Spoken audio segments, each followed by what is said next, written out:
I'm super excited. I have finally caught up on all my vlogs, but now I'm super excited to start Tales of the Shadowhunter Academy. I have already separated each story with tabs.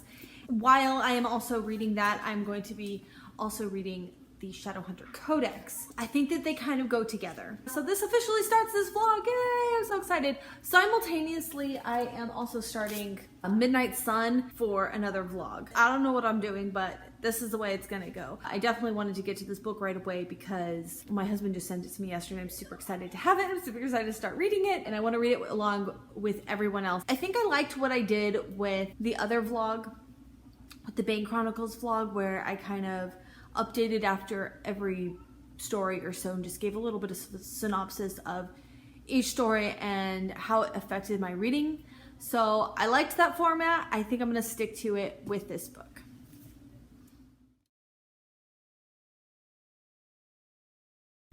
Alright, welcome to the first update, the first story. Welcome to the Shadowhunter Academy. This story was really cute. We get to see Simon packing to get ready for Shadowhunter Academy.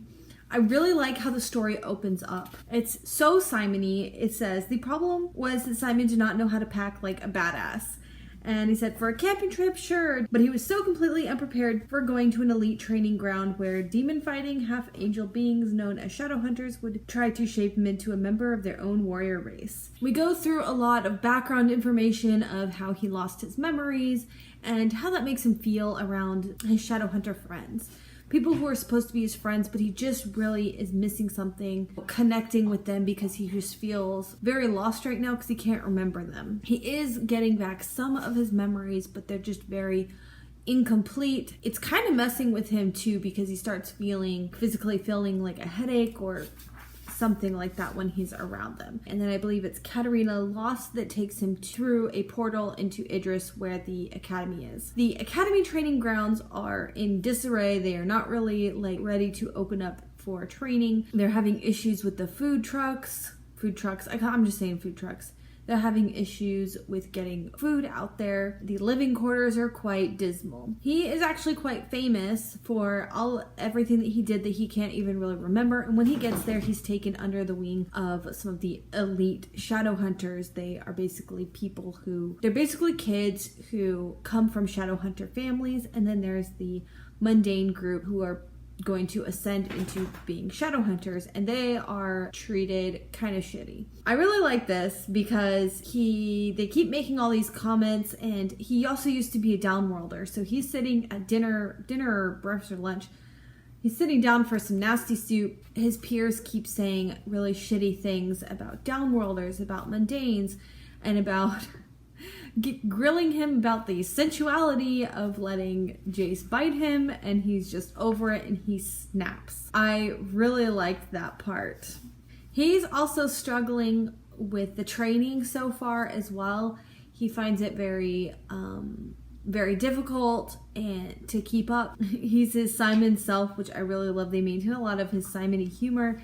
There's a line here on page 39. They're picking out weapons, and John, one of his Shadowhunter peers, says, nice. And Simon's like, that's what I thought. Nice. Very stabby. Here's the part. I wanted to say it because I feel like even though this is a fantasy book and this is Simon versus Shadowhunters and Downworlders, I think that you can translate it to what is going on in the world today with people's feelings towards each other. Like, people are just very discriminatory. I just really liked what he says here. Don't tell me what I must, Julie. I must inform you there are werewolves worth 100 of your and John's Shadowhunter asses. I must say that I am sick to the teeth of you insulting mundanes and telling me I'm your special pet exception, as if I want to be the pet of people who bully kids younger and weaker than they are. And I must tell you, you better hope this academy works out and mundanes like me ascend, because from all I can see of you, the next generation of Shadowhunters is going to be nothing without us. I really like that too, because so much time we are still just like really struggling for the Shadowhunters to even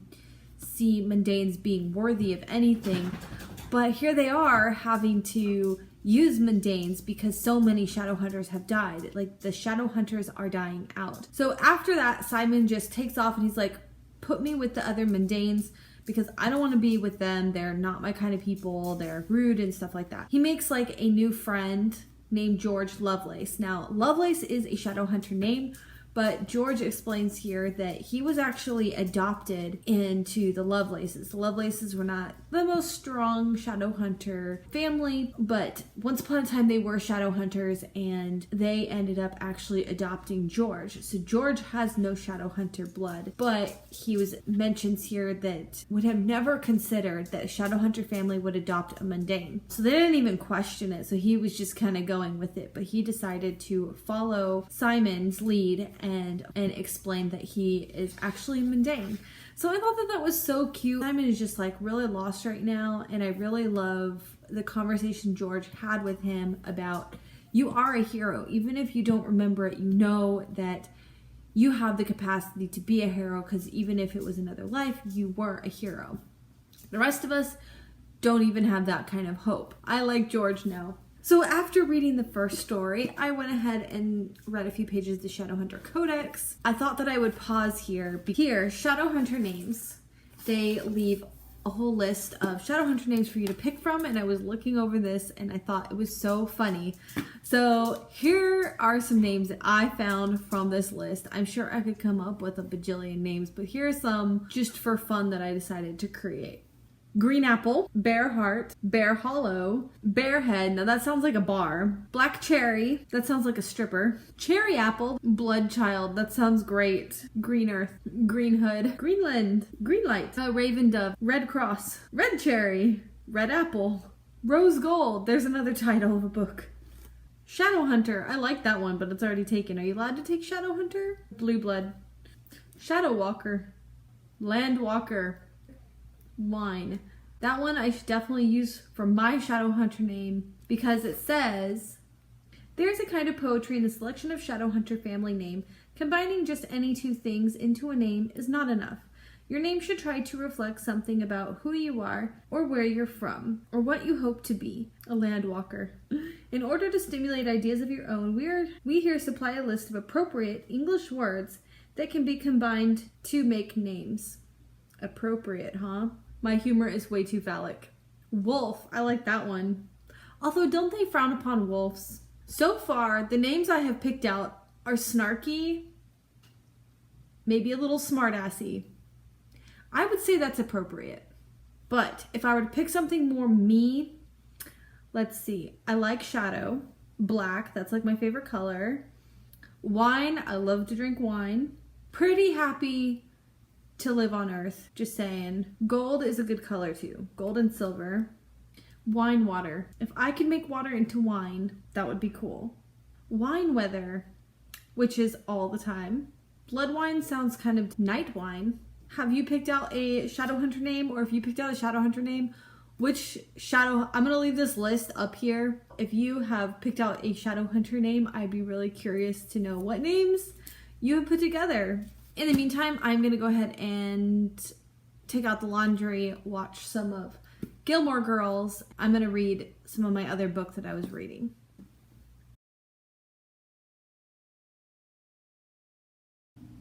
Kids are being crazy today.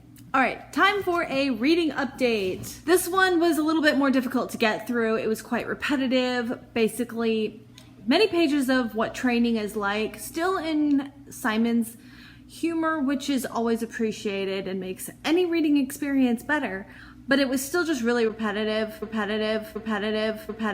and kind of boring in a way. I think the most important thing of the story was the Lost Herondale story. The Shadowhunter version is basically the story of Tobias Herondale from the 1800s, who was labeled a traitor and a coward because he ran away from battle. But Katarina Loss explains, because she was there, explains the real story. His mind was messed with and he was having like a mental break when he left. It was totally not his fault, but he disappeared. They ended up taking out on his wife, who was pregnant, and they killed her even though she was pregnant. Katarina intervened and took the child and put it into a mundane home. Long story short, there's someone running around with Herondale blood that has no idea that they are from a Shadowhunter family. So is it going to come up later? Is this foreshadowing because they're trying to recruit anyone who could be a Shadowhunter, since they're trying to replenish their ranks? And then we also have some thing that goes on between Izzy and Simon, and Clary comes and visits and tells Simon to be nice to Izzy. I have to say, Simon has never been so irritating to me when he starts talking about everyone wants him to be this other Simon, but he doesn't remember, so therefore that's not him anymore. Also, I feel like there's something going on in these stories where I guess originally they were published separately, but with every story, it's like we have to get a little bit of backstory. And for me, it's just very repetitive. And so I'm trying to I've been glossing over those sections, and I guess it can't really be helped. It seems like doing all of these little mini novellas was very big for the YA dystopian novel things. Like Divergent had a series of little novellas with the some others. But it seems like hopefully that has kind of fallen out of fashion. It's kind of, for me, I really kind of feel like it's a money grab. That's neither here nor there. That was the end of story number 2. Yay, time for a vlog update. Where are we? I have slowed down. I've gotten so distracted. I have not been reading my 1 story a day to get through this book. I just have not wanted to read this book. Because the first 2, well, the second one? The second story, I was very bored with the first half of it, and then it all came together towards the end. But I feel I'm having that don't care that much the same way I did through the Bane Chronicles. But then by the time I finished the Bane Chronicles, I was like, oh my gosh, it was actually really good. I liked all the different additives that we got through the stories. So I'm having the same struggle with this. But where are we? We are on the next story, Whitechapel. I think it's at the 3rd story. Now in this story, we have a cameo from Jace to do a lesson or something about falling out of a tree. Honestly, I felt like it was very cheesy, and it was just a lame excuse to bring Jace back into this story to make it entertaining. I don't know if I agree with that tactic. Simon can be appealing all on his own. I don't need Jace. But then we go on to, also Tessa makes an appearance. I do like her presence, but she's also has a little bit more standing, I feel like, in the adult community. It would make more sense for her to be there, but she does a story time about Whitechapel Fiend, the story of Jack the Ripper. And I really like the take on the whole Jack the Ripper being a demon. That was really cool, actually. Their role in why there is no conclusion to this tale as old as time. What is this, a Disney? Why they never found Jack the Ripper. Why it's this big mystery and there's all these different rumors and stories. We also get to see London 1888, just kidding. London 1888, Jack the Ripper's time, but we see Tessa and Will and their children, Lucy and James, when they're little. And that was cute too. I like that. Oh, we also get to see Gabriel and Cecily. Their daughter's name is Anna Lightwood. So now we know the connection between Magnus Bane and the necklace and Anna Lightwood and how it got passed down to Isabel Lightwood. Jace also talks to Tessa about his Herondale line. As we learn in another story earlier, is it the first story or the second story? As we learn in another story, oh, the Lost Herondale, is it the first story? There's another Shadowhunter floating around in the mundane world who has the sight, but we don't know. I'm assuming they brought that up because eventually it's going to matter. But Jace has been doing some research about the Herondales, and so he goes to talk to Tessa. At the end of City of Heavenly Fire, we know that Tessa has some news that he doesn't want to burden Jace with because of everything he's going through. So honestly, I felt like it was a little bit anticlimactic unless we only got a little bit of the story, and it's still going to be developing and in the works. And then Simon sends Isabel a letter via Jace. I thought the letter was actually pretty nice. I like that we're stringing along that relationship a little bit still. And that is that, and I'll catch up with you for the next one. I'm going to try to read a couple more just today. Updating. It's been forever since I've done an update, and it's because this is bogging me down so bad. And this light is way too harsh.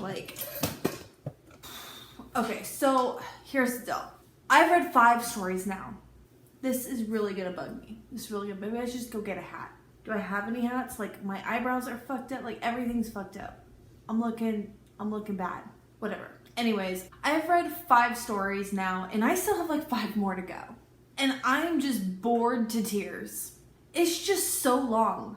And I do not agree with the choice to have all of these cameos of every character. And I will explain what I mean. The whole Izzy and Simon thing are just being dragged out, ping-ponging around for 400 pages. To be honest, I have been painfully skipping and jumping through these stories. Each of these stories has kind of a funky format to it. It's like what's been going on at the academy briefly. Sometimes it will mention something that we'll have to like go back and recap of the stories of like something like that. Like maybe this was important when these first got released, like because you know it's been some time, so like it's just annoying for me. So each of these stories has like a what's been going on at the academy, and I just really don't care. None of the characters are very interesting. We're not really digging deep on getting to know any of the characters at the academy, I don't feel like. It's like they feel temporary, so there's no point getting to know them. So like I'm wondering if once he gets out of the academy and the series starts, like are any of these characters going to be relevant? I know there's like the bad boy who's like always picking on Simon and like the little clique. But I can't tell you what their names are. And then there's his friend George who's his roommate, and like they have a thing. But are you gonna do me like Jordan? Like I got to care about Jordan and felt like I got to know him, and then she killed him, which is totally fine. It's totally fine. Like at least I cared about him. But George, I can't tell you anything about him. I just know that he's his roommate. And I don't know. I don't know. Some of the Simon-y quips are still really funny to me. Not like laugh out loud, but they're very Simon-esque, and I do kind of enjoy those parts, but like they keep me chuckling. But I feel like maybe, I don't know, it's like this book was not worth it for that. What, kind of like those sitcoms. I know sitcoms aren't kind of like the rage anymore, but oh my god, I'm dating myself. Back in sitcom days, there was like a special guest star, and like that's what this book feels like. To tell some story, to teach some lesson to these Shadowhunters. I guess that these stories kind of add to the story, but to be honest, it's just fodder, and I just feel like it's dumb. And I think it's starting to feel dumb because it just makes no sense that some of these characters would do this, would go out of their way to do this, and there's no need for it. Why aren't the teachers doing it? Why aren't the teachers just explaining to them? I kind of don't understand the purpose. I don't even understand the purpose of having Shadowhunter Academy anymore, because like what are they learning? Like I'm really feeling like this book is a money grab, pure and simple. And I bought this book and I'm pissed. Why did I waste my money on this book? I still need to buy Queen of Air and Darkness, and that one would make sense to purchase. Now, if I had found it really cheap like some of the other books that I found, then it would be different. But I paid full price for this book, and I don't pay full price for most books. This was such a waste of money. I hate this book. But like, I have to finish this video. I have to finish this book because A, I bought the book. I'm going to finish it, and I'm going to try to find something redeeming of this book. Like I can't just stop. Then my video series will be incomplete. There will be a big gaping hole in my video series. That cannot happen. My OCD just cannot handle it. So thank me later when you don't buy this book. Yeah. Anyways, I feel like the training sequences are either stupid or they're exactly the same and there's nothing new. I think it would have been better if it was like one short story to highlight life at the academy, kind of what an average day would look like, and just forget all the pain and angst and jumping into these other way overly explained stories. We have short stories that have short stories in them, making for the longest book ever. These 10 short stories are now like 20 short stories because each of them is a short story, and then they have their guest star speaker that tells their short story within the short story. I'm sorry. I'm done ranting now. Let's just get through this beast. So the 5th story is called The Evil We Love. Okay, now remember the whole ping pong? So Simon sent Izzy a letter. Izzy didn't read it. She sent it back. We spent like a whole story talking about this fucking letter. They're getting ready for summer break. Robert Lightwood, our guest speaker of the story, tells the story that he realistically, knowing his character, knowing what we know about his character, he would have never repeated to a room full of kids. But anyways, now he's telling this whole story to a bunch of kids. We're getting all these intimate details of his torrid past and the start of Valentine's Circle in 1984 and his strange relationship feelings. Oh, and let's make sure that we highlight how similar Robert and Marseille are to Simon and Isabel. Then, moving on, we have Robert and Michael Whalen, their relationship as parabatised. I kind of liked that, but it really didn't add anything to the story, I don't think. I don't know, and it just feels really, like, it doesn't feel right. It just seems like everyone has parabatised now, and I feel like when we first started the Mortal Instruments, it wasn't like a common thing that everyone went and coupled up. And now it just seems like everyone's becoming parabatised. And I think it's just to propel the story and make more drama. And like, anyways. Can I make a point that it makes absolutely no sense that the Clave would allow warlocks, their impressionable Shadowhunter youth, marked Shadowhunter children just because they have some Fey blood in them. And they have a long history of not getting along with warlocks or trusting them, and yet they're letting them teach at the academy. I know, that's dumb. It makes no sense. I know the Clave, most of them are like corrupt, snobby bigots, but like they're not stupid. And some of these stories are really making the Clave out to just be stupid. And I really don't like that when certain things like kids are smarter than all of the adults, in like when stories make police officers out to be like these stupid idiots and get around, like make a loophole in the legal system. Page 277, there is a mention of O-levels. Now, isn't that a Harry Potter reference? Hold on. I'm pretty sure that it wasn't mentioned as a pop culture reference either, which made it seem like it was weird. So Valentine waved him off, laughing, and the others followed suit. Tutoring? Is that what they're calling it these days? Stefan teased. It seems like she's already aced her O-levels and wrapping you around her little finger. I would just like to point out, either it's not supposed to be a pop culture reference, or it is, and it's completely wrong because this is supposed to take place in 84. This scene is supposed to take place in 84, so these characters would not have had Harry Potter in their lives. Okay? That's what pissed me off about that line. Therefore, our characters could not possibly be making a pop culture reference. Therefore, our author was throwing it in there for some extra pop culture-iness, or it refers to something else that I have no clue about. But the average reader would connect it to Harry Potter, right? Am I right? Okay. Next on my points about this story is also painfully ridiculous was Izzy's sleepover at the academy. Like, do I need to say any more about why that is just stupid? And it was solely for the purpose of more aversion between Simon and Izzy drama. All right, now I'm starting to rethink my choice to continue pushing through with this book. So then, part of Robert's story, Robert's secret. He proceeds to tell everyone his deepest, darkest secret. That he is terrified of bearing marks because once upon a time when he was a young boy, his first mark like caused him tons of pain. And so ever since then, he's been terrified of putting marks on his body, which Michael Wayland, his parabatai, like helped him kind of get over his fear, which was cool. I still do not understand what this is giving to the whole story, or even, and it's just so ridiculous. Like it takes away from Robert Lightwood as a person, as a character, because he's not the kind of person who even tells his family these kinds of things, and he's gonna go tell his student body. I'm gonna cry. I told you, I'm gonna cry of the pain and stupidity of this.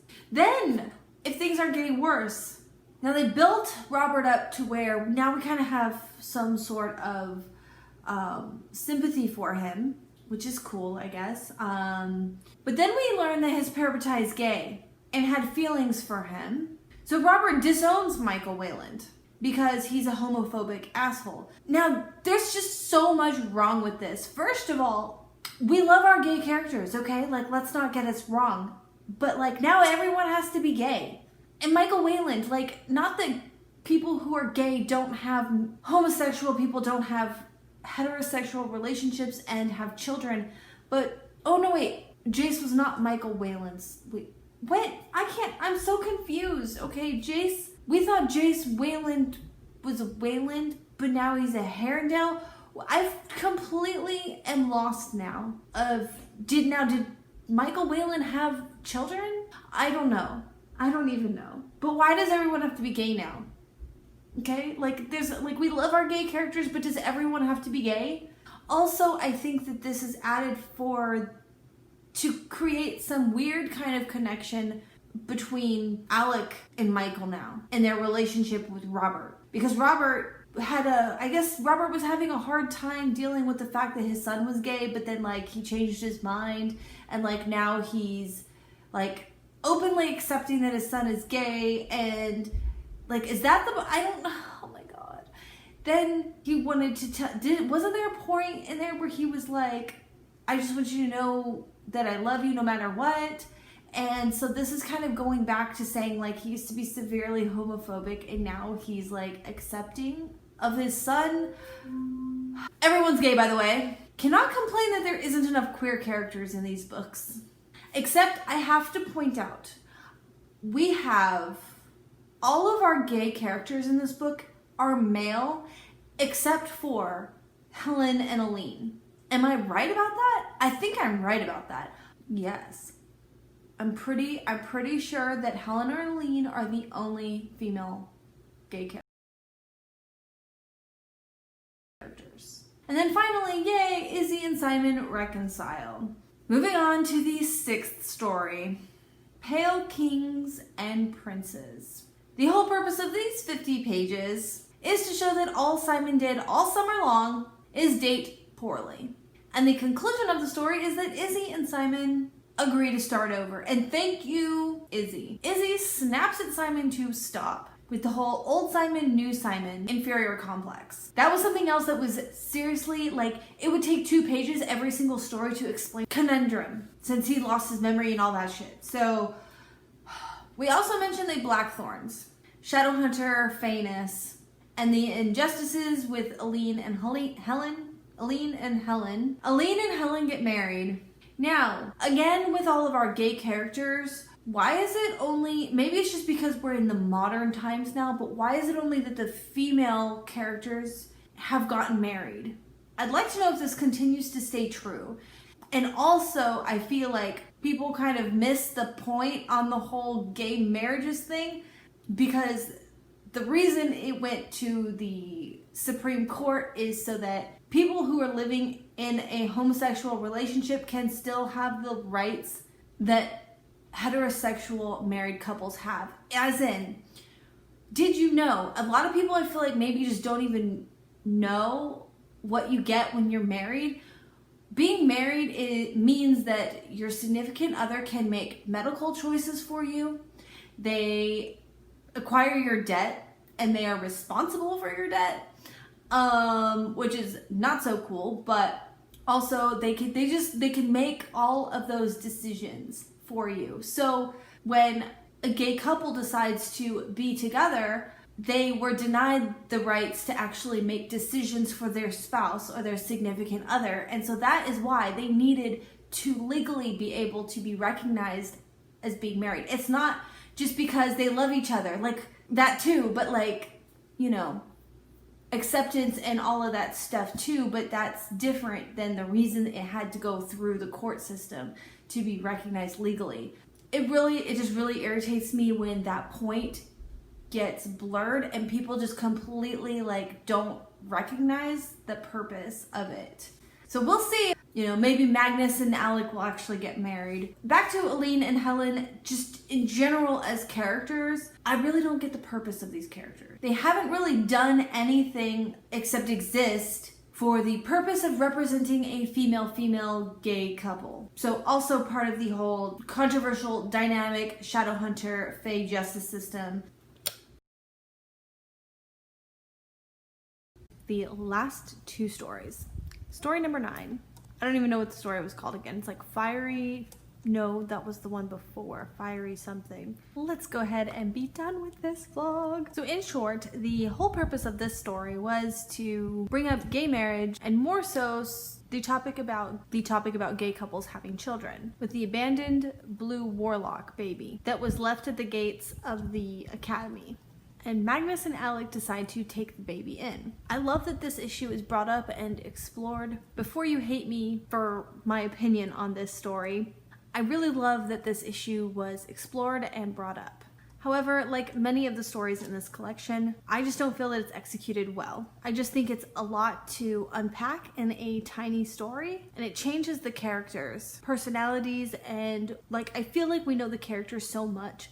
We kind of know how they'll react in certain situations. It changed the characters' personalities to bend to the goal of the story. It was totally rushed. Like, some of our characters go eons before they even make the next move through basic dating rituals.